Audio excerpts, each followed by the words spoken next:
They say first appearances matter. So what's the first thing somebody will notice about you? Most people would say your hair, your eyes, your smile, but others would say your shoes.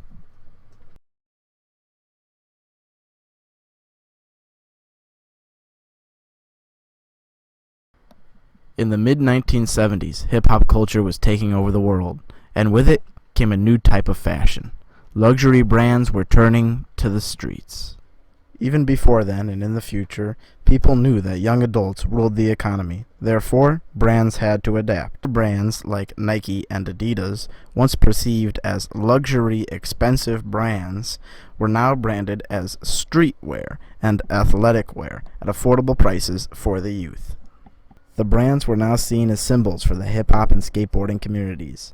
Though a popularity decrease was inevitable for the business-centered demographic, the sales numbers were highly increased. Though the hip-hop/rap and skateboarding communities were deemed as unruly teenage interests, more and more luxury brands would start to cater towards them. Sneaker culture became huge all across the world, with a vast array of brands, colors, and styles to choose from. However, the most popular for the time period would be the Nike Jordan Retro 1. This shoe would be remodeled over and over again. Stylistically and color-wise, the possibilities were endless. In 2020, the Nike Jordan brand has even collaborated with such brands as Gatorade, 7-Eleven, Supreme, Bape, Off-White, Dior, even collabs with big music artists like Eminem and Travis Scott, and much, much more. Even though some major luxury brands were now being focused on by teens in the skateboarding and rap community, like Gucci or Louis Vuitton, the prices still stayed relatively expensive. However, customers still bought regardless of price. Eventually, pop-up brands such as Vans and Supreme, with cheap clothing marketed at skateboarding, would make it big. However, unlike the Vans company, Supreme would turn luxury. Originally, Supreme would be an anti-establishment, mom-and-pop style clothing brand, which went against big name brands. However, in 2020, Supreme has worked with most of the big name brands they dissed back in the beginning of their career. The irony of an anti-business, anti-establishment, thug clothing brand making shirts back in 1994 that said "fuck Nike," selling for $30 each. Now in 2020, making shoes, jackets, shirts, pants, jewelry, hats, and many more clothing items, collabing with the Nike company, selling for upwards of $5,000 a piece. In 2020, streetwear culture has now become a norm. It seems today that luxury and street truly have become one.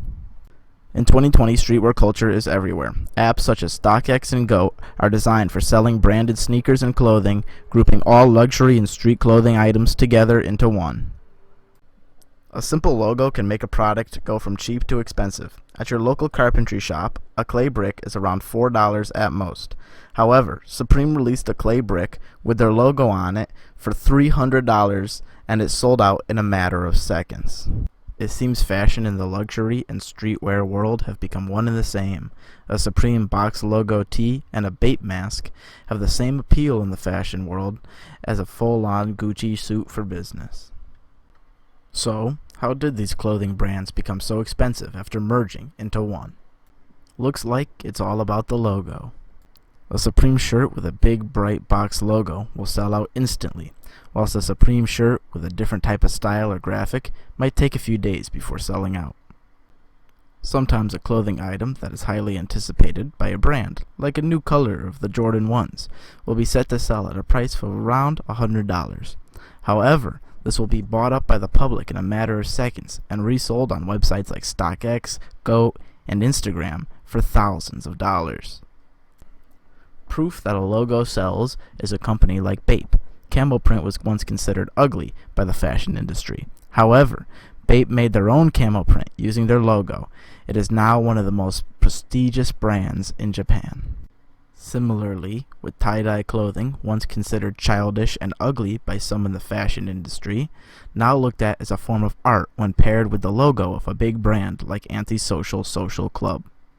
Despite all the brands placing their logo on a piece of clothing and calling it a day, Some luxury streetwear brands have tried to keep the art of fashion alive by not branding or adding any logos to their clothing.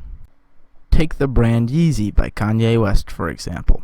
You will not find a pair of Yeezy shoes or clothing accessory with any brands. In fact, their newest sandals are completely void of any design.